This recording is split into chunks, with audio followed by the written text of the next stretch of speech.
Negeri Konoha kini dibalut awan kebohongan hampir seluruh penjuru negeri. Para pemuja dewa nasi bungkus yang rakus tak henti-hentinya menyiram para Bazerius agar tetap patuh pada Dewa Kudus. Gonjang-ganjing isu perpanjangan kekuasaan di bawah cengkeraman ambisius semakin menambah penderitaan rakyat di Konoha. Sang calon pengganti kaisar yang baru masih berbau sama dengan kaisar yang lama. Mereka hanya ganti casing dan pols wajah agar terlihat sedikit berbeda saja. Gladiator veritatis itu bang, mereka itu kayak bugs kecil tapi gigitannya bikin aku menggigil. Tak perlu kau singkirkan kutu-kutu itu bro. Cukup kau kasih saja skincare serum racikan si Brutus Samsulus. Cocok kau rasa? Hahaha, maksud abang kita endorsement mereka dengan serum penghilang idealisme? Mereka itu kampungan bro, cuma kuat di arena tempur. Di meja makan, jinak. Tapi jangan pula kau kasih menu makan bergizi gratismu itu. Di dalam sebuah kafetarian kumuh di tengah ibu kota Konoha, Draco Amadutus mengadakan pertemuan dengan beberapa gladiator, termasuk Rock Gregorius. Ave bro, hari ini kopi pasti terasa pahit karena udah dioplos sama aroma politik. Ave bro, Kaisar minta agar nada suaramu diturunkan sedikit lah. Lembut seperti embun pagi, tidak bikin Kaisar alergi. Akhirnya Nganaso jawab juga, itu dorang pe omongan soal RW Manggonggong. Jujur Jo, itu kayak sengaja mau baku hantam kita pe kuping no. Kami kasih lo dua opsi bro, menggonggong jinak di dalam istana atau mengaum liar bak singa lapar di padang tandus. Gua pilih manggonggong di depan gerbang istana saja bro. Setidaknya remah-remah dari pengunjung istana masih bisa kuperoleh. Tapi jika arah gonggongan lo alihkan dari istana Kaisar ke desa Solamus, lo bukan cuma dapat remah bro, tapi bisa dapat seporsi daging empuk. Rock Gregorius pun terdiam. Kini gongongannya pun hanya diarahkan ke desa Solamus, dan sebaliknya nada pujiannya semakin kental ke arah Julius Wonar. Di saat yang hampir bersamaan di dalam istana, Julius Wonar melakukan pertemuan tertutup dengan beberapa gladiatrix veritatis lainnya, termasuk Nania Cornelia yang selama ini bersuara lantang. Ave Nania, kami undang kamu untuk berbincang santai tanpa pedang tapi dengan dialog legit dan manis yang terhidang. Saya terbiasa makan kurma si Malakama yang mulia. Madu dari istana terlalu manis untuk kupercaya. Kita harus bersatu demi menghadapi Sparta Americus kita, supaya tidak mudah remuk kayak kerupuk mawar yang ada di warteg. Mawar? Maksudnya apa ini? Maksudku, kerupuk mawar yang biasa tersedia di meja warung makan.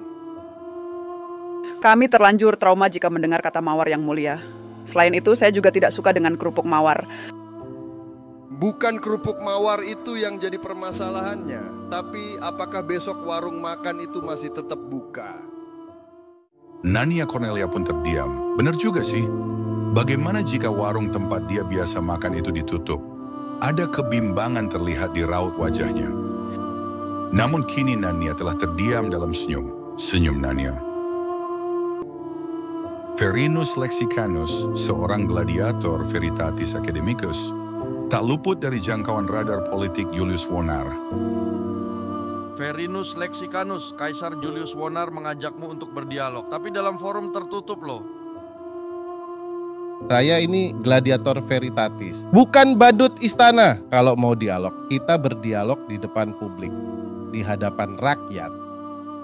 Tapi bro, terkadang kebenaran itu butuh bisikan, bukan teriakan. Jika bisikanmu cuma untuk menutupi bangkai tirani, maka aku akan berteriak supaya tikus-tikus senator itu berhenti pura-pura tuli. Di atas panggung Konoha, satu persatu suara para gladiator pun melemah. Ada yang berganti peran dan fungsi, ada pula yang bimbang dalam kenyang. Tapi di antara reruntuhan narasi, masih ada yang tetap memegang obor kebenaran. Kecil, tapi nyalanya cukup untuk membakar semangat keberanian. Cawe-caweus ambisius berhasil menyingkirkan beberapa petarung genius dan religius. Kampanye kepalsuan berbalut nasi bungkus oleh Kaisar Julius Wedus kini terbukti berhasil membuat mata hati warga Konoha menjadi tertutup. Dan inilah lanjutan Konoha berikutnya. 2024 yang konon bebas KKN alias kocak, konyol dan endasmu, Julius Wonar dan Brutus Samsulus larut dalam euforia bersama para pengikutnya. Bagi para pengikutnya, kedua pasangan itu laksana, Konoha idol. Namun, tidak sedikit juga yang berpendapat kedua pasangan itu tak ubahnya bak pinjol dan judol. Sama-sama bisa bikin kepala benjol. Brutus. Kekuasaan itu seperti nasi padang, nikmat. Tapi kalau tiap hari kolesterol bisa naik dan lu bisa kolaps di ronde pertama. Tenang saja Pak Bos, Pak Dek Gundul Saiki bilang, kesehatan itu tergantung ukuran pinggang. Belum sampai 34 kok. Aku dengar ada bisik-bisik dari para dukun digital, munculnya sosok misterius bertopeng, namanya Fulus Alpha. Fufu Fafa Pak Bos, itu kayak nama karakter komik Naruto. Kalau saya sukanya komik Shinchan. Baguslah, aku tidak ingin ada pengkhianat bertopeng di dalam istanaku.